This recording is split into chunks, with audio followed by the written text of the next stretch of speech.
ఇప్పుడు మీరు ఆనంద్ సినిమా నుంచి స్టార్ట్ అయితే అంతకుముందు నార్మల్ గా డాలర్ డ్రీమ్స్ బిగినింగ్, తర్వాత ఆనంద్తో మీరు బాగా ఎస్టాబ్లిష్ అయ్యారు. అందులో డైలాగ్ ఉంటుంది కదా, ఎవరు పేరు చెప్తే అని చిరంజీవి గారు ఇంద్ర సీన్ వేసి నువ్వు సినిమాలు ఎక్కువ చూస్తా అన్నాడు. ఆ డైలాగ్ ఎంత పేలిందంటే థియేటర్లో. ఇప్పుడు కూడా ఎవరైనా సినిమాల గురించి మాట్లాడితే నువ్వు సినిమాలు ఎక్కువ చూస్తున్నావు. అవును, చాలా ఏళ్ళు చాలా మంది అది ఓతపదం అయిపోయింది చాలా మందికి. అంటే మీరు ఆ జోనర్ క్యారెక్టర్స్ అంటే బాగా బోర్ కొట్టేసిందా మీకు? ఆనంద్ తర్వాత అలాంటి క్యారెక్టర్ అసలు హార్డ్లీ చేశాను, నేను చేయలేదు అసలు. Anand was one of the characters అంతే. దాని తర్వాత ఆనంద్ లాంటి క్యారెక్టర్ పడలేదు కూడా. పడలేదు ఆఫ్ కోర్స్. బట్ మీరు తర్వాత రన్ ఆఫ్ ది క్యారెక్టర్స్ ఏవైతే ఉన్నాయో వాటితో మీరు కంఫర్టబుల్ గా లేరండి? ఉన్నాను. అంటే ఇప్పుడు ఆనంద్ తర్వాత ఏమైంది అంటే, నేను ఆనంద్ తర్వాత ఇమీడియట్గా సినిమాలు చేయలేదు. ఎందుకంటే I had my baby and దాన్ని చూసుకోవడం వల్ల నేను కొన్ని 1-2 years చేయలేదు. దాని తర్వాత when I was back to Hyderabad, నేను బెంగళూరు నుంచి హైదరాబాద్ షిఫ్ట్ అయిన తర్వాత ఐ థాట్ ఎందుకు నాకు దేవుడు ఇచ్చిన అవకాశం ఎందుకు దీన్ని వదులుకోవాలని మళ్ళీ ఐ రీస్టార్టెడ్ మై కెరియర్ అనమాట ఆనంద్ తర్వాత. దాని తర్వాత కొంచెం చిన్న సినిమాలు అవి ఇవి పడుతుండగా బొమ్మరిల్లు ఇలాంటి సినిమాలు పడ్డాయి. సో బొమ్మరిల్లు కూడా నాకు మంచి పేరు తెచ్చింది, సినిమా హిట్ కాబట్టి. అవును, అది ఒక కల్ట్ ఫిల్మ్ కదా బొమ్మరిల్లు. అబ్సల్యూట్లీ అవును. సో తర్వాత వచ్చిన రోల్స్ అన్ని మీరు కంఫర్టబుల్ గానే ఫీల్ అయ్యారా లేదా ఫోర్స్డ్ గా చేశారా? ఫోర్స్డ్ గా ఏమి చేయమండి, కానీ ఓన్లీ థింగ్ ఏంటంటే ఇంకా కొంచెం చేసి ఉండి ఇంకా కొంచెం క్యారెక్టర్ మనది బాగా ఎలివేట్ అయ్యి ఉంటే, లేకపోతే మంచి క్యారెక్టర్ ఉంటే బాగుండు అని అనిపించేవి చాలా ఉన్నాయి సినిమాల్లో. కొన్ని మంచి సినిమాలు చిన్న క్యారెక్టర్ పడేది, సో అయ్యో ఇంత పెద్ద సినిమాలో ఇంకొంచెం పెద్ద క్యారెక్టర్ పడి ఉంటే బాగుండు అన్న ఫీలింగ్ ఎవరికన్నా ఉంటుందేమో. ఏంటి ఆ సినిమాలు మీకు ఎలా అనిపించింది? అంటే ఇప్పుడు పేర్లు అడిగితే నాకు గుర్తు రావట్లేదు. కొన్ని చాలా మంచి హిట్ సినిమాల్లో ఇంకా క్యారెక్టర్ బొమ్మరిల్లే అనుకోండి, బొమ్మరిల్లో కూడా ఇంకొంచెం క్యారెక్టర్ బాగుంటే బాగుండు అని అనిపించేవి ఉంటాయి అన్నమాట. అలాగా. సో ఆనంద్ అంటే అసలు అనుకోకుండా అంత లెంత్ వచ్చేస్తుంది. అవును, అది అప్పుడు నార్మల్ గా మీరు డాలర్ డ్రీమ్స్ తర్వాత కూడా కొంత గ్యాప్ ఇచ్చారు కదా. అంటే నేను ఎప్పుడు సినిమాల్లోకి వద్దాము అని అనుకోలేదండి. నేను అంటే నా కెరియర్ వాజ్, నేను హోటల్ మేనేజ్మెంట్ చదువుకున్నాను. అవును, అక్కడ చేసేదాన్ని ఫ్రంట్ ఆఫీస్ లో. సో శేఖర్ వాళ్ళ కో ప్రొడ్యూసర్ సునీత గారు అని, సునీత తాతి అని ఒక ఆవిడ ఉన్నారు, ఆవిడతో వచ్చి లంచ్కో దేనికో వచ్చారు, లేకపోతే ఆవిడ లంచ్కి వచ్చారు. So they saw me there అనమాట. అరే ఈ అమ్మాయి బాగుంటుంది, మనం సినిమా చేస్తున్నాం కదా, ఈ అమ్మాయిని అడుగుదాము అని అడిగారు. సో వీళ్ళు ఏం అడుగుతున్నారో కూడా నాకు అర్థం కాలేదు అప్పుడు. సో నా క్లాస్మేట్ ఒక అబ్బాయికి చెప్పాను, ఇలా అడుగుతున్నాను, చాలా చిన్నదాన్ని అప్పుడు, ఇలా అడుగుతున్నా ఏముంది ఏం పోతుంది ఆడిషన్ అంటే పోదాం పదా, బైక్ మీద వెళ్ళాం ఆడిషన్.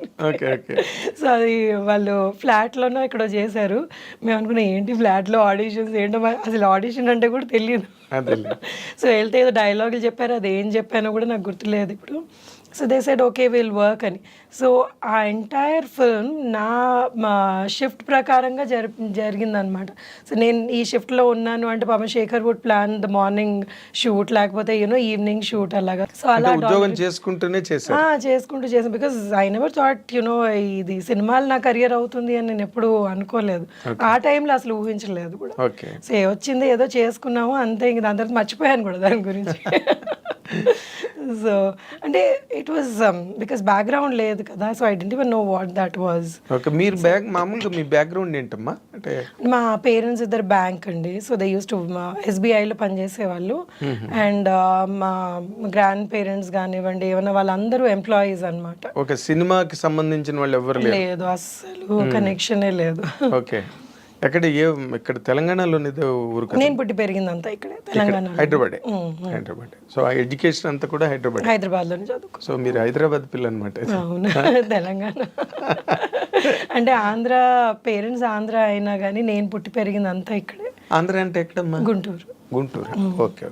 బట్ అమ్మది రాజమండ్రి, ఫాదర్ది Guntur. But born and brought up అంతా మీరు ఇక్కడ వాళ్ళు ఇక్కడికి వచ్చేసారు అనమాట ఉద్యోగాలకి, దానికి వాళ్ళు ఇక్కడికి వచ్చేస్తే ఇంకా మేము ఇక్కడే పుట్టాం. అంటే తెలంగాణ వేరు, ఆంధ్ర వేరు, బట్ హైదరాబాద్ మళ్ళీ కంప్లీట్ గా సెపరేట్ గా వేరే. అవును, ఇక్కడ ఆంధ్ర వాళ్ళు యాక్చువల్లీ చాలా ఎక్కువ మంది ఉన్నారు. తర్వాత హైదరాబాద్ కల్చరు అంటే వెర్స్టైల్ పీపుల్ ఇక్కడ వేరియస్ స్టేట్స్ నుంచి గట్రా ఉండడం. అవును వెరీ కాస్మో పాలిటిక్స్ సిటీ. అవును మీ గ్రోయింగ్ అంతా ఎలా నడిచిందమ్మా ఇక్కడ?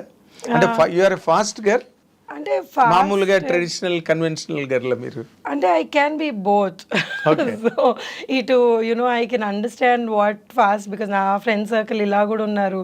And being traditional because I'm married and you know so మా ఇన్ లాస్ సైడ్ వీళ్ళందరూ చాలా ట్రెడిషనల్. సో అలా కూడా ఉంటాను అనమాట. So I can adapt myself to both the cultures. అంటే మీకు చాలా తొందరగా అయిపోయినట్టుంది మ్యారేజ్ కదా? అరేంజ్డా no marriage? Love marriage. Okay. Love cum అరేంజ్డా? Love come arranged. Absolutely right. అదే అంటే వెంటనే మిస్ అయిపోయి వెళ్ళిపోయి చేసుకున్న కైండ్ ఆఫ్ మ్యారేజ్ కాదు, అందరికి తెలిసి. అవునవును పెద్దవాళ్ళకి చెప్పే చేసుకున్నాం. అంటే ఇప్పుడు వాళ్ళ పేరెంట్స్ కూడా తను కన్విన్స్ చేసి వాళ్ళు కొంచెం ఇబ్బంది పడ్డారు. ఎందుకంటే తెలుగు అమ్మాయి అని, వాళ్ళు తమిళియన్స్, తెలుగు అమ్మాయి అని కొంచెం వాళ్ళు they were not very comfortable. But my husband's cousins and all చాలా వాళ్ళని కన్విన్స్ చేసేసి లేదు మంచి అమ్మాయి అదే నబ్బడిలో మంచి జడ ఎవరికి తెలియదు కదా. సో కన్విన్స్ చేసి అందరూ నటిస్తారు కదా పెళ్లికి ముందు, తర్వాత పెళ్ళి అయిన తర్వాత కదా. అయ్యో మరి అంటే నటిస్తారు అని ఏం కాదు అంటే కానీ జనరల్ గా పెళ్లికి ముందు అందరూ ఎవరి బార్డర్స్ లో వాళ్ళు ఉంటారు. They want be good best side portray చేస్తుంటారు. పెళ్ళేక అసలు సినిమా స్టార్ట్ అవుతుంది. అవును అబ్సల్యూట్లీ రైట్. కానీ ఇంకోటి ఏమైతుందంటే యాజ్ యూ గ్రో కదండి, they are lot of things that change with in us also. మన వ్యక్తిత్వం చేంజ్ కాదు కానీ కొన్ని మనకి యునో మనం వాట్ వి ప్రయారిటైజ్ ఇవన్నీ చేంజ్ అవుతూ ఉంటాయి. సో పెళ్ళైన వెంటనే లేదు మనకి యునో ముందు ఒకలాగా ఉన్నావు ఇప్పుడు ఒకలాగా ఉన్నావు అంటే we can't even say that. ఎందుకంటే ఎవరి జర్నీ వాళ్ళది, ఆ జర్నీలో వాళ్ళు మారుతూ ఉంటారు. సో అది యాక్సెప్ట్ చేసి if you're still together then that's the marriage కదా. ఎగ్జాక్ట్లీ అదే మ్యారేజ్ అంటే. మనం లేదు మనకు సెట్ కాలేదు అంటే you know you have to be prepared for such things. కొన్నిసార్లు సెట్ అవ్వవు. ఈ చేంజెస్ లో కొన్ని డిఫరెన్స్ వస్తుంటాయి. మీకు ఎప్పుడు you are happy comfortable in my marriage? And my marriage అయ్యి ఇప్పటికి 24 years అండి. So we did have ups and downs లేని మ్యారేజెస్ ఉండవు కదా. సో అప్స్ అండ్ డౌన్స్ ఉన్నాయి. We you know we use to fight and again you know లేదంటే love మ్యారేజ్లో అదొకటి ఉంటుంది ఎక్కడో.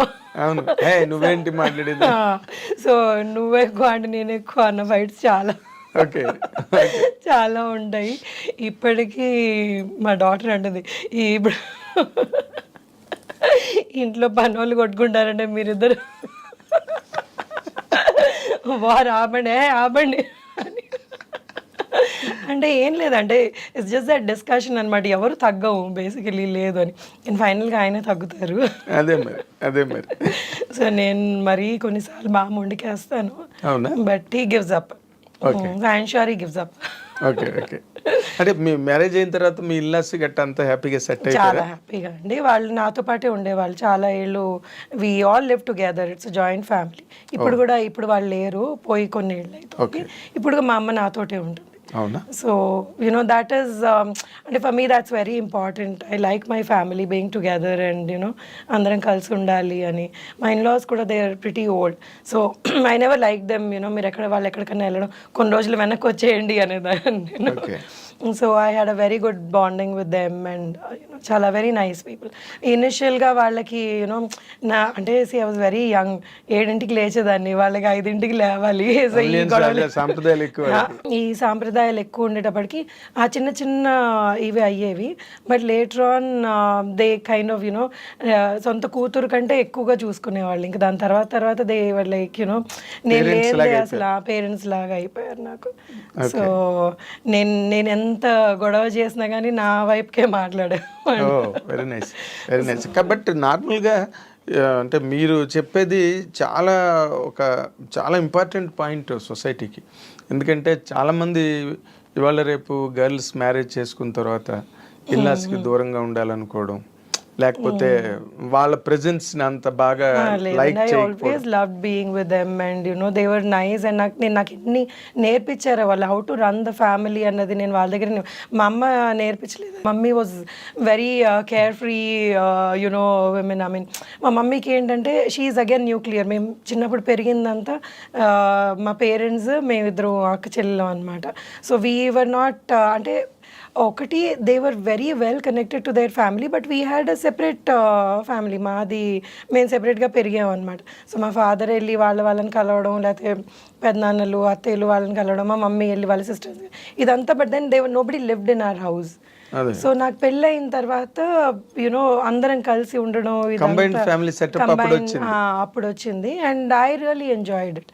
నాకు అది ఎప్పుడు లేదు సెపరేట్గా ఉండాలి, నాకంటూ ఒక ఇల్లు కావాలి అని ఎప్పుడు అనిపించలేదు. They never made me feel like that. They never made me feel like that and they taught me so many things. నేను కొన్ని విషయాలు అంటే ఇప్పుడు చాలా చిన్నది ఇది, ఈ నెల అయ్యాక ఈ సరుకులు తెచ్చుకోవాలి అని మా మమ్మీ తెచ్చేసేది, మాకు తెలిసేది కాదు, ఏం కాదు. సో ఇలా లిస్ట్ రాసుకొని తెచ్చుకోవాలి, మనం ఇందులో ఉండాలి అన్నది ఇవన్నీ మా అత్తగారు మామగారు నాకు నేర్పించారనమాట.